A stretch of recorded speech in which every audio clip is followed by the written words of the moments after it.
दोस्तों केवल 5 मिनट का समय दीजिएगा।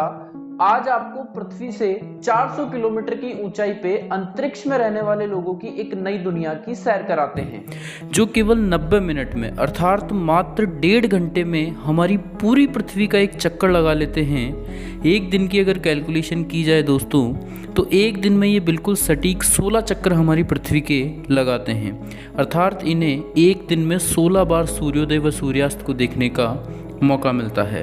और अगर इनकी चौंकाने वाली स्पीड की हम बात करें तो वो आती है 8 किलोमीटर प्रति सेकंड।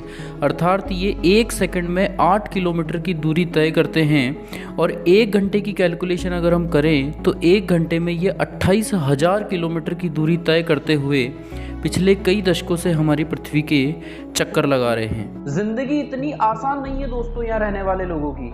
मतलब लोग कहाँ जाके रहने लगे हैं और हम आज भी इस धरती पे 200 गज जमीन के लिए मारामारी करते रहते हैं।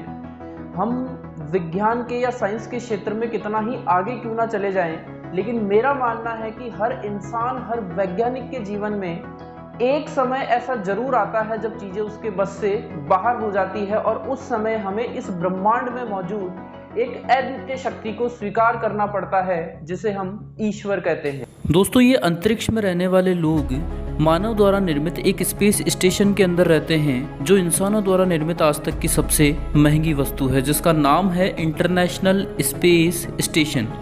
इसके आकार की अगर हम बात करें तो वो एक फुटबॉल के ग्राउंड जितना बड़ा है। सुनकर सवाल मन में ये भी पैदा होता है कि आखिर इस इतने बड़े स्टेशन को ऊपर लेके कैसे गए होंगे। इसका आकार दोस्तों शुरुआत में बहुत छोटा था, धीरे धीरे इसके अन्य हिस्सों को ऊपर ले जाकर वहीं असेंबल किया गया, अर्थात वहीं पे इन्हें जोड़ा गया है। एक इंटरेस्टिंग बात बताऊं, आकार इतना बड़े होने की वजह से आप इसे मौसम साफ होने पे व समय का ज्ञान होने पे पृथ्वी से नंगी आंखों से भी देख सकते हैं। इस स्पेस स्टेशन को किसी एक देश ने नहीं बल्कि कुल 15 देशों ने मिलकर बनाया है, जिसमें भारत शामिल नहीं है। सर्वप्रथम 1998 में इसका पहला मॉड्यूल लॉन्च किया गया था, लेकिन उस समय इसमें इंसान नहीं रहते थे।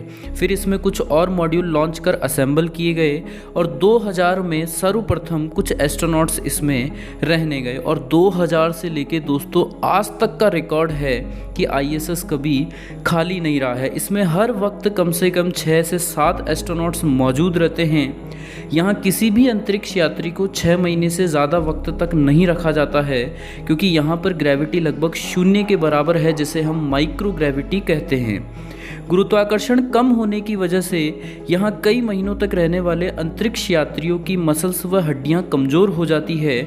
इसके लिए स्पेस स्टेशन में दोस्तों बाकायदा जिम की व्यवस्था भी की गई है, जिसमें प्रत्येक एस्ट्रोनॉट्स को कम से कम 2 घंटे एक्सरसाइज करना ज़रूरी होता है। और मज़े की बात दोस्तों ये है कि इनको एक्सरसाइज करते समय भी खुद को बेल्ट से बांध के रखना पड़ता है।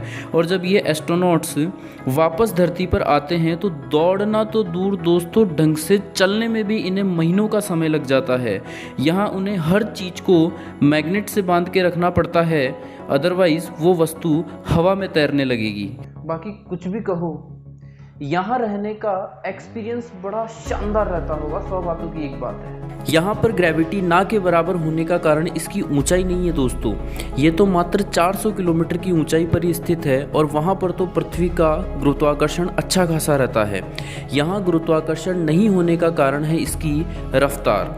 इसकी अत्यधिक रफ्तार से इंसान यहाँ पर फ्री फॉल का अनुभव करता है, जिससे यहाँ पर गुरुत्वाकर्षण ना के बराबर लगता है। कल्पना चावला की जो मौत है दोस्तों, वो भी इसी आईएसएस से वापस धरती पर लौटते वक्त हुई थी। काम करने के लिए और रहने के लिए इस आईएसएस में 6 बेडरूम, 2 बाथरूम्स और 1 किचन की व्यवस्था भी की गई है। हमने सारी बातें कर ली, तो आओ इसका मकसद भी तो जाने। वैज्ञानिकों द्वारा यहाँ पे अनेक प्रकार के प्रयोग किए जाते हैं, जैसे कि बिना गुरुत्वाकर्षण के कोई पौधा किस तरीके से चलता है, बिना गुरुत्वाकर्षण के मानव के शरीर पर क्या प्रभाव पड़ता है, ब्रह्मांड के अनसुलझे रहस्यों को करीब से जानने का मौका भी मिलता है। और भाई आगे मार्स पे भी तो जाना है, तो मार्स पर जाने में तो महीनों सालों का समय लगेगा। तो रास्ते में जो भी चैलेंजेस आएंगे उनको झेलने का अनुभव भी उन्हें यहाँ से मिलता है। आईएसएस को समय समय पर मेंटेनेंस की भी ज़रूरत पड़ती रहती है, जिसे ठीक करने के लिए एस्ट्रोनॉट्स को स्पेस सूट पहनकर बाहर आना पड़ता है, जिसे स्पेस वॉक कहा जाता है। आईएसएस को इस तरह से डिज़ाइन किया गया है कि इसमें एक समय में 8 स्पेसक्राफ्ट को जोड़ा जा सकता है, और अगर इमरजेंसी की सिचुएशन आती है तो एस्ट्रोनॉट्स को स्पेसक्राफ्ट के जरिए मात्र 4 घंटे में आईएसएस तक पहुंचाया जा सकता है। कुछ रिपोर्ट के अनुसार 2031 तक इसे रिटायर कर प्रशांत महासागर में गिरा दिया जाएगा। जब भी हम आकाश की ओर देखते हैं तो हमारे मन में कई सारे सवाल आते हैं, कई प्रश्न आते हैं हमारे मन में, जैसे कि अंतरिक्ष कितना विशाल है, क्या इस ब्रह्मांड में हम अकेले हैं। आज मनुष्य समुद्र की गहराई से ज़्यादा जानता है अंतरिक्ष के बारे में, लेकिन फिर भी हमारे पास में आज अंतरिक्ष की बहुत कम जानकारी है। वंदे मातरम।